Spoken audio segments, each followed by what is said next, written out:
Siapapun kita, hebat mana pun dia kelihatannya, tidak akan sunyi daripada melakukan dosa.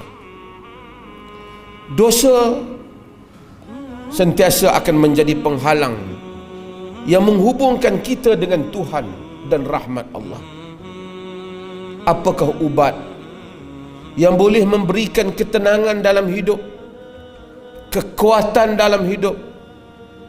Apakah perkataan dan ungkapan yang membolehkan Allah itu menyayangi kita, memaafkan kesalahan kita, melimpahkan kurnia rezeki kepada kita, mendamaikan kehidupan kita, dan memberikan pemberian-pemberiannya bagi kehidupan dunia? Sesiapa yang membaca Al-Quran dan membaca sunnah Nabi sallallahu alaihi wasallam, ia akan mendapati bahawa rahsia kekuatan hidup itu ialah pada memohon keampunan kepada Allah. Sesiapa yang memohon keampunan kepada Allah dan membanyakkan permohonan keampunan, membanyakkan istighfar, dia akan melihat keajaiban di dalam hidupnya. Dia akan melihat bagaimana Allah mendatangkan pertolongan dalam hidupnya, dalam perkara yang ia sangka dan perkara yang ia tidak sangka. Dia akan melihat bagaimana Allah memudahkan urusan hidupnya, mendatangkan rezeki kepadanya, mendatangkan zuriat keturunan kepadanya, dan memberikan kepadanya pemberian-pemberian yang barangkali tidak digapai dan dicapai oleh pemikirannya. Inilah yang disebut bertalu-talu di dalam Al-Quran. Allah menyebut antaranya, wa anistaghfiru rabbakum thumma tubu ilaihi yumatti'kum mata'an hasanan ila ajalin musamma. Dan hendaklah kamu beristighfar kepada Tuhan kamu dan bertaubat kepadanya.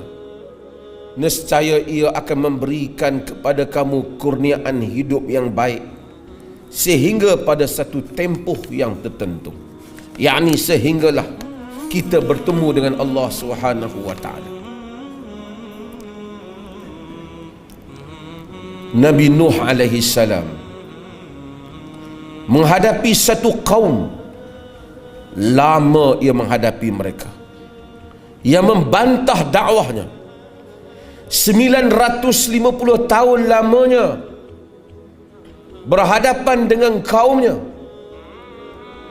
yang senantiasa tidak mau patuh dan mencari kerenah bagaimana menghadapi Rasul yang dihantar oleh Tuhan mereka.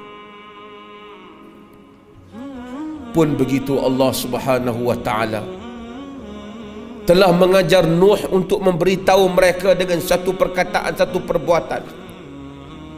Dengan perbuatan itu segala dosa mereka akan diampunkan dan kurniaan Tuhan akan diberikan kepada mereka.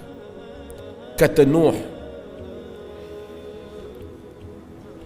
faqultu astaghfiru rabbakum innahu kana ghaffara yursilis samaa'a 'alaikum midrara wa yumdidkum bil amwalin wa banin wa yaj'al lakum jannatin wa yaj'al lakum anhara.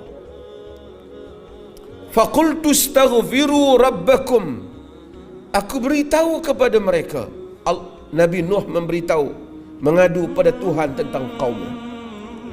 Faqultu astaghfiru rabbakum innahu kana ghaffara, aku beritahu kepada mereka, beristighfarlah kamu kepada Tuhan kamu, mintalah ampun kepadanya. Innahu kana ghaffara, kerana dia itu maha pengampun. Yursilis samaa'a 'alaikum midrara, jika kamu beristighfar, Allah akan menurunkan hujan daripada langit dengan lebatnya.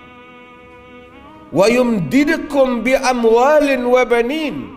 Jika kamu beristighfar, Allah akan menambah kamu harta-harta dan anak pinak. Wa yaj'al lakum jannatin wa yaj'al lakum anhara, dan dia akan menjadikan untuk kamu kebun-kebun, dan dia akan menjadikan untuk kamu sungai-sungai. Nabi Nuh alaihi salam menyebut hal ini sehingga dirakam oleh Allah di dalam surah Nuh,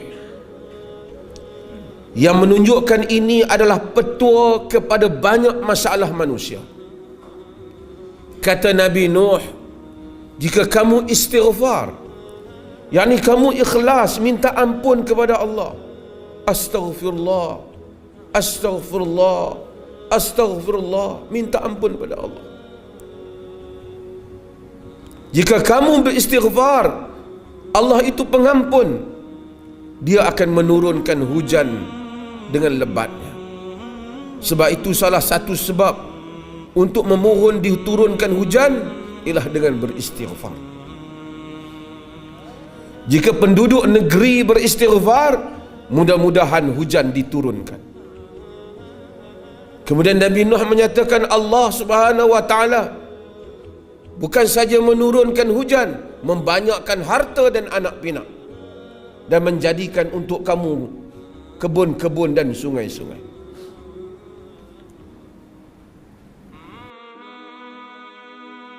Dalam Mishkatul Masabih disebut bagaimana apabila orang datang kepada Hasan al-Basri, tabi'i jalil, tabi'in yang mulia, dan bertanya kepada Hasan al-Basri banyak soalan, Hasan Basri jawab yang sama. Satu orang tanya, wahai Hasan al-Basri, aku hadapi masalah tanaman yang kontang, tidak turun hujan. Kata Hasan al-Basri, kamu beristighfar. Datang satu orang bagi tahu, aku ada masalah kemiskinan, kurang harta. Kata Hasan al-Basri, kamu banyakkan istighfar. Seorang datang bagi tahu, aku tak ada zuriat. Kata Hasan al-Basri, kamu beristighfar. Lalu orang bertanya Hasan al-Basri, kenapa jawapannya sama? Hasan al-Basri membaca surah tadi daripada lisan Nabi Nuh alaihi salam. Kekurangan harta, kekurangan anak, kekurangan hujan, Allah Subhanahu wa taala menyuruh kita beristighfar. Sidang Jumaat yang dirahmati Allah, marilah kita menjadikan istighfar ini amalan hidup. Setiap orang menghitung sebanyak mungkin bagi setiap hari dia beristighfar. Bukan beristighfar hanya di hadapan orang, astaghfirullahalazim, astaghfirullahalazim, tapi ia beristighfar antara dia dengan Tuhannya dengan penuh keinsafan, memohon keampunan daripadanya. Kalaupun ada kesalahan dan dosa, Allah menyebut, wa ma kana Allahu liyu'adzibahum wa anta fihim wa ma kana Allahu mu'adzibuhum wa hum yastaghfirun. Tidaklah Allah itu mengazabkan mereka sedangkan engkau berada bersama mereka, yakni Nabi Muhammad ada sama dengan kaum. Allah Ta'ala tak akan mengazabkan. Wa ma kana Allahu mu'adzibuhum wa hum yastaghfirun, dan Allah tak akan mengazabkan mereka sedangkan mereka beristighfar. Kata para ulama tafsir, bahagian yang pertama iaitu untuk Nabi ada dengan kita sehingga Allah tidak lagi mengazabkan kita, sudah tidak ada, Nabi sudah wafat. Tetapi bahagian yang kedua, supaya balak dan azab Tuhan tidak kena kepada kita, masih ada, iaitu beristighfar. Maka banyakkanlah istighfar. Sama ada yang muda, terutama yang lanjut usianya. Apabila kita beristighfar, kita akan melihat walaupun ia amalan pribadi, rahmat Tuhan akan turun ke dalam masyarakat ini. Sebahagian orang barangkali dia tidak beriman ataupun tidak mempercayai hal ini. Tetapi bagi orang yang beriman dan melazimi amalan ini, dia akan melihat bagaimana Allah membukakan rezeki. Walaupun asalnya bukanlah tujuan istighfar itu kerana meminta rezeki, tetapi Allah menjanjikan orang-orang yang memohon keampunan kepadanya, membanyakkan keampunan padanya, dia akan mendatangkan rezeki.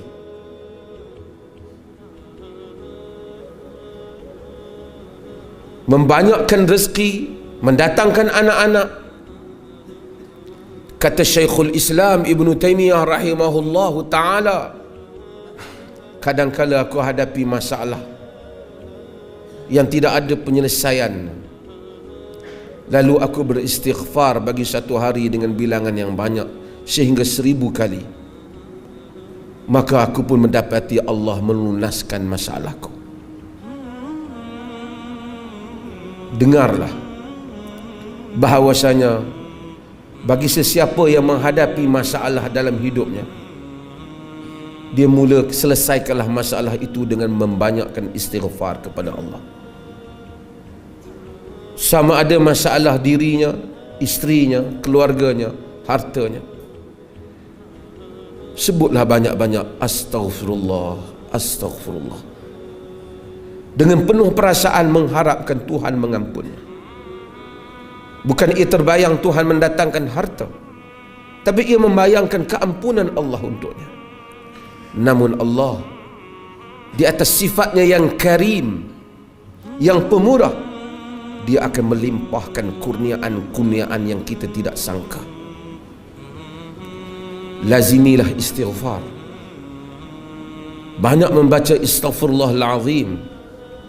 Kalau setiap orang setiap waktu solat dia membaca 100, barangkali 500 kali dia membacanya satu hari, 1000 kali ia membacanya satu hari, dia akan mendapati keajaiban di dalam kehidupannya.